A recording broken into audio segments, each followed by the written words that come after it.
La mythologie cananéenne est aujourd'hui connue essentiellement grâce à la précieuse découverte archéologique en 1928 d'une grande collection de tablettes d'argile à Ras Shamra dans l'actuelle Syrie.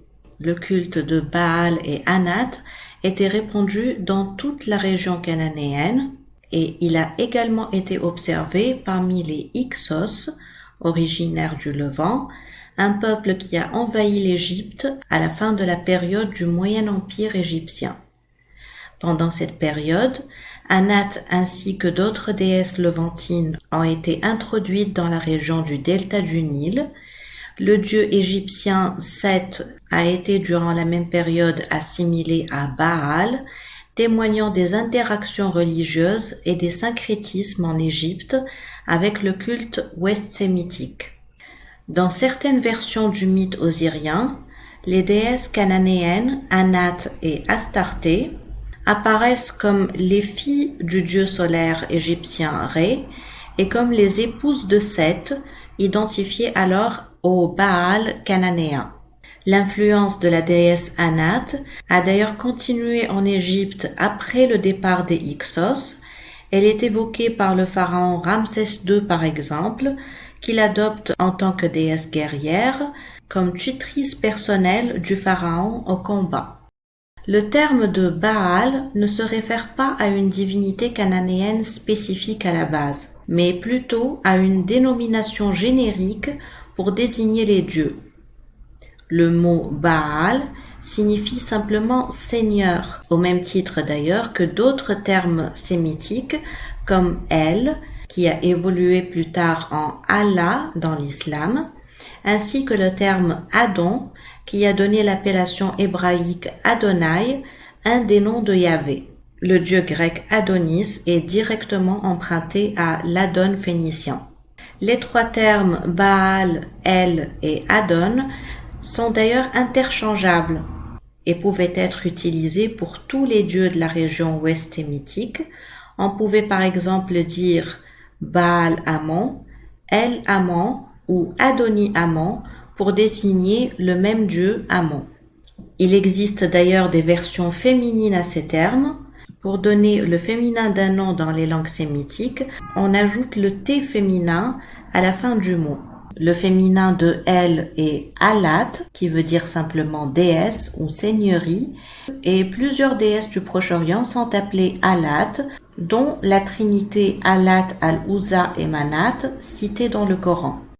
Le féminin de Baal est Balat, et pareil, un bon nombre de déesses sont appelées Balat, dont la Balat Gabal, la déesse de Byblos, représentée par une pierre noire sacrée, comme celle de la Kaaba de l'islam. Mais lorsqu'on fait référence à Baal dans les textes, il s'agit souvent du Baal Zéphon ou Hadad, un dieu cananéen de la tempête, de la pluie et de la foudre. Son iconographie le représente barbu, avec une coiffe à cornes symbolisant le taureau qui lui est associé, tenant d'une main une hache ou une massue et de l'autre main une foudre stylisée. Et cet attribut de la foudre le fait d'ailleurs comparer avec le Zeus grec ou le Jupiter romain. Quant à Anat, l'épouse de Baal dans la mythologie ungaritique, c'est une version de l'Inanna Ishtar mésopotamienne au Proche-Orient. Alors que le nom akkadien de la déesse Ishtar a donné Asherah, Ashtarté, Ashtarout au Levant, l'ancien nom sumérien de la déesse, qui est Inanna, a évolué en Anat à Ougarit avec le T féminin à la fin du mot. La version carthaginoise de la déesse est la célèbre Tanit, déesse principale de Carthage et de tout l'empire carthaginois, qui avait un héritage phénicien. On remarque que le T féminin se trouve au début et à la fin du terme, ce qui est caractéristique de la langue berbère parlée alors en Afrique du Nord. Tanit à Carthage est en couple avec un autre Baal, Baal Amon, même si c'est Tanit qui est la déesse principale de la ville, omniprésente dans les inscriptions et les dédicaces, beaucoup plus que Baal. Dans les mythes des tablettes ougaritiques, Baal et Anat sont frères et sœurs. Ils sont les enfants du dieu El et de la déesse Ashtarté. Et cette Ashtarté se confond parfois avec Anat. On remarque une fusion entre les deux déesses dès la fin de l'âge du bronze. Le récit principal qui relate le mythe de Baal et Anat dans les tablettes ougaritiques est communément appelé le cycle de Baal, puisqu'il raconte la mort et la résurrection de Baal à la manière de tous les dieux morts et ressuscités des couples sacrés qu'on a pu évoquer jusque-là dans les vidéos. Le mythe est composé de 6 tablettes d'argile écrites en cunéiforme, retrouvées dans un état plutôt fragmentaire, mais ils permettent quand même de ressortir les grandes lignes du récit. Le mythe décrit le combat de Baal pour accéder à la succession de El, le roi des dieux, en triomphant sur ses adversaires, Yam, la personnification de la mer, et Mot, la personnification de la mort. Dans ce récit, Baal n'accomplit pas vraiment ses propres victoires. Tout au long du cycle de Baal, le dieu se trouve en difficulté face aux différentes épreuves, nécessitant à chaque fois l'intervention d'Anat, la déesse de la guerre, qui va affronter les ennemis de Baal à sa place. Dans le cycle de Baal, Anat assume le rôle du Deus ex machina, intervenant pour secourir Baal des multiples péripéties et épreuves auxquelles il fait face. Notamment lorsqu'il est mort englouti par Mot, la mort, Anat intervient pour tuer Mot et ressusciter Baal. Anat hérite de son ancêtre mésopotamienne Inanna Ishtar le rôle de la déesse de la guerre, en plus des autres spécialités. Mais de toutes les grandes déesses du Moyen-Orient, Anat se distingue incontestablement par son attitude intrépide dans les descriptions mythologiques. Les dieux ougaritiques, quand ils voient Anat débarquer, se demandent si une guerre se prépare, et quand ils la voient accompagner son mari Baal dans un banquet ou une réunion, ils savent que les choses vont se corser. Dans les textes ougaritiques, chaque fois que le pied d'Anat touche le sol, la terre tremble, déclenchant des séismes sur son passage quand elle se déplace. Dans un passage du cycle de Baal, Anat intervient dans une guerre pour aider Baal. La déesse incite les soldats au carnage et s'enfonce dans la bataille, jubilant à la vue du sang. On la décrit faisant voler les têtes des ennemis par centaines et plongée dans le sang et les entrailles jusqu'aux genoux, puis jusqu'au cou, et cela ne lui suffit même pas. En rentrant chez elle, elle n'est pas encore rassasiée, elle transforme son palais en champ de bataille, transforme les chaises en soldats, les tables en otages, et reprend toute seule le combat, replonge dans le sang jusqu'au cou, puis, enfin rassasiée, elle va prendre son bain aux huiles parfumées pour se laver de tout le sang dans lequel elle a plongé et redevenir belle et majestueuse comme avant. Les descriptions d'Anat suffisent à elles-mêmes pour illustrer le côté redoutable de cette déesse assoiffée de sang et crainte de tous les dieux.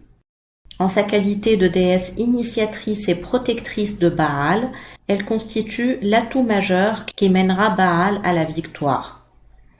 Ainsi, Anat aide Baal dans toutes sortes d'épreuves. Elle affronte pour lui des armées, des monstres, des démons et des dieux. À un moment du mythe, Baal souhaite construire son palais divin, mais il sait que le dieu souverain El va lui refuser cette demande car il lui préfère son frère Mot, le dieu de la mort. Il se tourne alors vers son principal soutien, sa sœur et sa femme Anat, et lui envoie des émissaires lui demandant son aide. Anat va alors à la rencontre du dieu du ciel El et exprime la demande de son mari, docilement d'abord, en s'agenouillant par respect au roi des dieux, mais lorsque El commence par refuser la demande, Anat change d'attitude. Elle le menace simplement de lui fracasser la tête s'il ne cède pas à sa demande. Le dieu El, connaissant ce dont Anat est capable, accepte la demande et Baal obtient son palais. Plus tard, Baal doit confronter Mot, le dieu de la mort.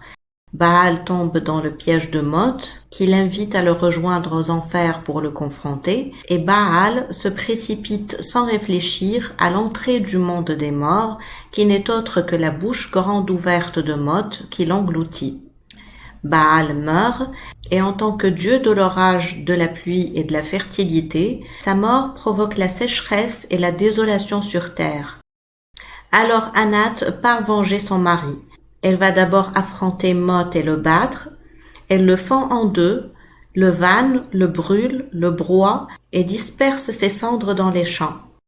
Puis elle part à la recherche du corps de Baal dans le monde des morts pour le ressusciter. C'est ainsi que la vie prend le dessus sur la mort et l'équilibre du monde est rétabli, la vie reprend et Baal fertilise de nouveau la terre avec la pluie, la sécheresse et la famine cessent et Baal, vainqueur, devient le roi des dieux. Le couple Anat et Baal représente le schéma mythologique caractéristique du couple sacré du Moyen-Orient, comme nous l'avons déjà vu dans les vidéos précédentes, avec une déesse très puissante qui a le pouvoir sur la vie et sur la mort, et un partenaire masculin qui est un dieu mort et ressuscité. Le mythe ougaritique montre également la double influence religieuse de la Mésopotamie et de l'Égypte sur les mythes cananéens, le Proche-Orient se trouvant géographiquement à mi-chemin entre la Mésopotamie et l'Égypte dans le croissant fertile antique. On a un héritage mésopotamien qui donne à la déesse Anat le rôle de l'initiatrice et de la protectrice du roi, comme Inanna Ishtar. Anat est également, comme Ishtar, une déesse entre autres de la guerre, dominatrice et plus puissante que son partenaire masculin. Mais de l'autre côté, on a l'influence égyptienne sur le mythe, notamment dans le fait que Baal et Anat sont à la fois frères et sœurs et mari et femme. Dans le mythe du couple sacré cananéen, Baal est également tué par son frère Mot, puis ressuscité par Anat, et ce schéma se rapproche plus du mythe égyptien où Osiris est tué par son frère Seth, puis ramené à la vie par Isis, alors que dans le mythe mésopotamien, c'est Ishtar qui tue son mari Dumuzi, puis le ramène à la vie. On voit donc comment le Proche-Orient, qui a oscillé entre la domination politique et militaire mésopotamienne et égyptienne dans l'histoire, a été marqué par une influence religieuse des deux grandes civilisations de l'Antiquité. Parmi les 3 textes mythologiques les plus importants retrouvés à Ougarit, 2 d'entre eux mettent en vedette la déesse Anat, qui sont donc le cycle de Baal et l'épopée d'Akat. Le récit de l'épopée d'Akat est d'ailleurs similaire au cycle de Baal, puisqu'il propose une autre version du dieu mort et ressuscité, cette fois non pas avec Baal, mais avec un mortel, Akat. Et dans ce récit, Akat est tué par Anat pour avoir commis un péché envers elle, comme dans le mythe mésopotamien. Akat est un jeune homme mortel. C'est un enfant miracle né de la bénédiction divine. Son père était stérile, mais il a prié les dieux et il a finalement obtenu un fils après des années de désespoir. En tant qu'enfant miracle, Akat est gâté par les dieux. Il reçoit à sa naissance plusieurs cadeaux des cieux, dont un arc divin conçu par le dieu de l'artisanat Kotar ou Cassis. Anat, qui était entre autres la déesse de la chasse, convoitait l'arc divin d'Akat. Elle fait plusieurs offres au jeune Akat en échange de son arc, mais en vain. Elle lui propose de l'or, la richesse, mais le jeune homme refuse. Elle lui offre même la vie éternelle, mais Akat ne la croit pas, il la traite de menteuse et lui lance dans un instant d'arrogance que les arcs sont faits pour les héros comme lui et non pas pour les femmes. Avec une déesse comme Anat, cette remarque sexiste de l'âge du bronze va lui coûter la vie. Mais il lui faut suivre la procédure. Elle part trouver le dieu El, le roi des dieux, pour lui demander son accord pour tuer Akat. Comme d'habitude, elle s'agenouille très respectueusement et soumet sa requête au roi des dieux, et comme d'habitude, elle est d'abord réticente, mais quand Anat change de posture et élève son poing pour le menacer de lui fracasser la tête, elle change d'avis et accepte sa demande. Anat envoie alors à Akat un aigle géant qui l'attaque de surprise et le dévore en entier. Comme pour la mort de Baal, la mort d'Akat provoque la sécheresse, des récoltes désastreuses et la famine sur terre durant 7 ans. Akat en akkadien signifie d'ailleurs sécheresse. L'ordre cosmique a été perturbé parce que Akat est mort sans avoir eu droit à une sépulture décente puisqu'il a été dévoré en entier par l'aigle Yatpan. Le poème nous décrit ensuite la famille d'Akat, son père et sa sœur, qui partent à la recherche des restes du corps d'Akat pour l'enterrer dignement.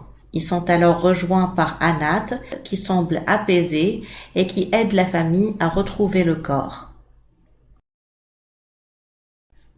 La légende d'Akat, comme le cycle de Baal, est un mix entre les croyances mésopotamiennes et égyptiennes. Ici, nous avons un Akat fautif envers la déesse qui a commis un péché et qui a été puni de mort, comme dans le mythe mésopotamien d'Ishtar et de Mouzi. Mais de l'autre côté, le bouleversement de l'ordre cosmique qui a causé la sécheresse et la famine est axé sur l'importance du rite funéraire et la nécessité d'offrir une sépulture digne aux hommes à leur mort, et ce, comme dans le mythe d'Isis et Osiris. Je vous invite à regarder les vidéos sur les mythes mésopotamiens et égyptiens du couple sacré pour en savoir plus sur ces différences. Le mythe de Baal et Anat est donc un mythe classique du couple sacré, avec un dieu mort et ressuscité, et une déesse qui a le pouvoir sur la vie et sur la mort.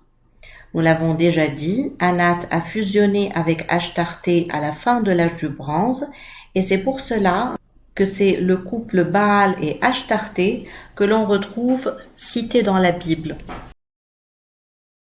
Baal est cité plusieurs fois dans l'Ancien Testament. Il y apparaît comme une idole, le rival de Yahvé, et l'incarnation du faux Dieu par excellence, en opposition au vrai Dieu qui est celui du peuple hébraïque. Pourtant, la Bible reconnaît dans plusieurs passages que les Hébraïques se détournaient de Yahvé et pratiquaient l'idolâtrie, essentiellement le culte de Baal et Ashtarté. C'est un aveu biblique de l'importance du culte du couple sacré dans les croyances hébraïques primitives. Le culte du couple sacré était répandu dans toute la région levantine par influence mésopotamienne et égyptienne, et les Hébraïques vivant dans cette région avaient forcément les mêmes influences. Et malgré l'hostilité de la Bible envers Baal, le faux Dieu, Yahvé semble partager beaucoup de points communs avec le Baal cananéen, au point qu'il ne semble être qu'une copie de Baal. D'abord, comme Baal, Yahvé est un dieu national, exclusif au peuple juif, et c'est une caractéristique des dieux souverains cananéens, mais également de tout le Moyen-Orient antique. Chaque ville ou cité-État avait son dieu national exclusif, et cela a imprégné la conception du divin dans l'Ancien Testament. Ensuite, Yahvé, comme Baal, apparaît comme un dieu de l'orage et de la pluie, qui vient avec le vent et le tonnerre, une description très similaire au Baal cananéen. De plus, Yahvé, représenté par un veau d'or, rappelle la représentation de Baal, dont l'animal symbolique est le taureau, qui représente la vigueur et la fertilité masculine. Yahvé est aussi un dieu qui décrète des sécheresses et des famines qui durent 7 ans.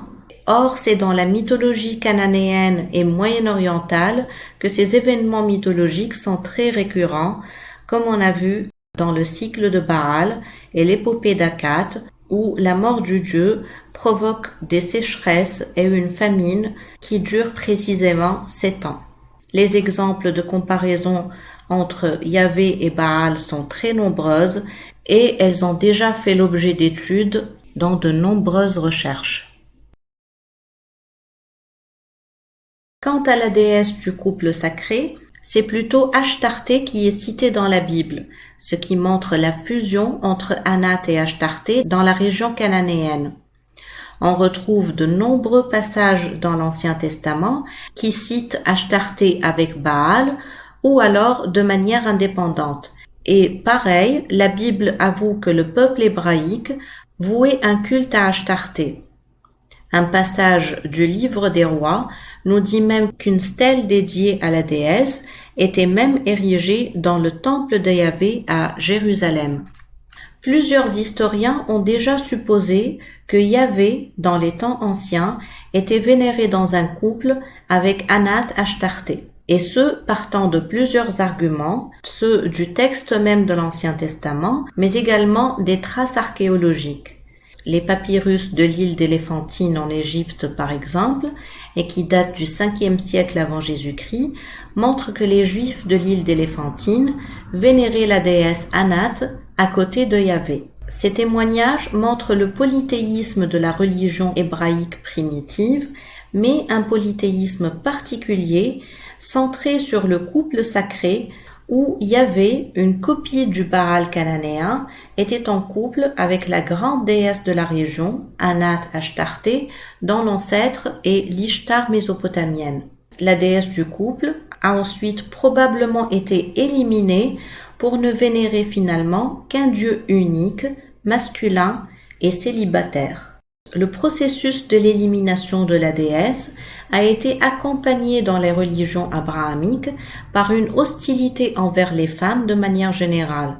Les femmes ont été chassées du domaine sacré et les 3 religions abrahamiques ont par exemple expulsé les femmes de l'exercice de la fonction religieuse qui est devenue une fonction exclusivement masculine en même temps que le Dieu unique est devenu masculin.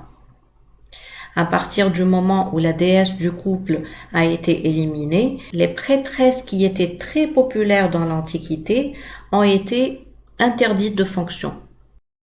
Un des noms de la déesse Anat est Kadesha, Kutchu ou Ketesh, qui est un nom akkadien dérivé de la racine sémitique KDS et qui veut dire la sainte ou la sacrée.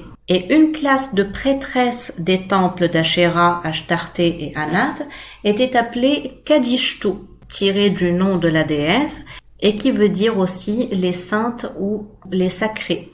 Or, dans l'Ancien Testament, le mot Kadesha est employé de manière péjorative pour désigner les prostituées. La déesse orientale est elle-même traitée de prostituée dans le Nouveau Testament, où elle est appelée la grande prostituée de Babylone, mère des prostituées et des abominations de la terre dans l'Apocalypse de Jean. Il existe un débat théologique dans la religion hébraïque sur pourquoi un mot censé signifier le sacré est employé dans l'Ancien Testament pour désigner les prostituées. La réponse se trouve dans l'hostilité des religions abrahamiques envers la déesse éliminée du couple sacré et envers les prêtresses de son temple. Évidemment, la grande déesse orientale était entre autres une déesse de la sexualité. Comme nous l'avons expliqué dans les vidéos précédentes, c'était une déesse initiatrice qui était l'épouse symbolique des rois, qui représentait les dieux sur terre, et c'est ce qui explique l'expression de l'Apocalypse de Jean, qui dit « Les rois de la terre se sont prostitués avec elle, et ceux qui habitent sur terre se sont enivrés du vin de sa prostitution ». La sexualité est devenue tabou dans les religions monothéistes, en même temps que la diabolisation de la déesse du sexe sacré, des prêtresses de son temple et des femmes de manière générale.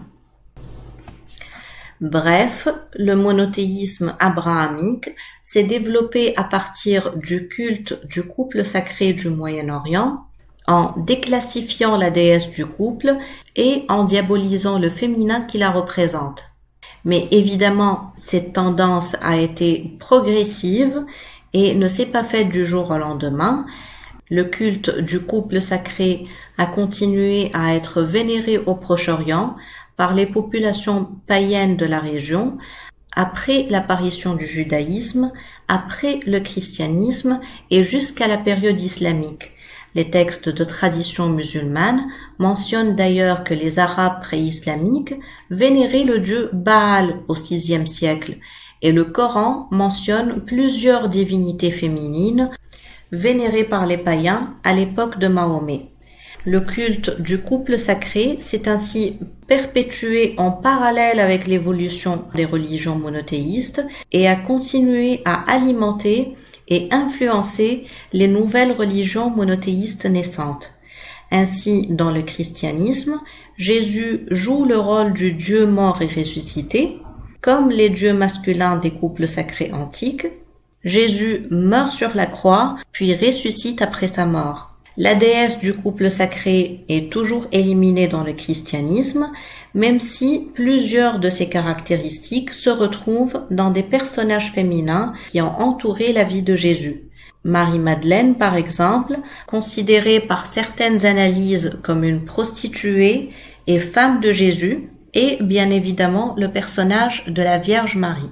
Deux des titres importants de la déesse Anat sont portés par la Vierge Marie. Le premier titre est celui de Mère des dieux. C'est un titre célèbre de la déesse orientale qui sera aussi le titre de Cybèle, la déesse pierre noire phrygienne, au point de devenir le nom officiel de Cybèle à Rome. Le titre de Mère des dieux, utilisé en grec avec le terme Théotokos, est attribué plus tard à la Vierge Marie avec le même terme grec, Théotokos, pour signifier Mère de Dieu, c'est-à-dire Mère de Jésus. Et le deuxième titre d'Anat hérité par la Vierge Marie est justement le titre de Vierge. C'est le mot ougaritique Betoulet, qui veut dire vierge, qui est largement utilisé dans les poèmes ougaritiques sous l'expression redondante Betoulet Anat, qui veut dire Vierge Anat, mais la désignation de vierge pour Anat n'est pas à prendre au sens strict du terme. Anat était l'épouse de Baal et une déesse à la sexualité explicite. Le mot dans les poèmes ougaritiques signifiait probablement quelque chose comme la sacrée ou l'intouchable. Cela va de même d'ailleurs pour le titre de Mère des dieux.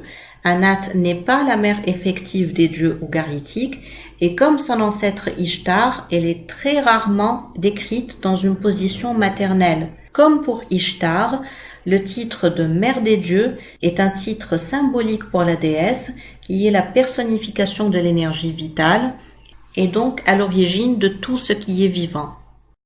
La Vierge Marie a ainsi repris les mêmes titres de la déesse antique, mais avec une interprétation différente due à une évolution tardive de la conception de la déesse qu'on verra une autre fois. Le culte du couple sacré a continué à être populaire au Proche-Orient après l'apparition du christianisme et constitue même un élément principal de résistance païenne contre l'hégémonie chrétienne grandissante dans le Proche-Orient.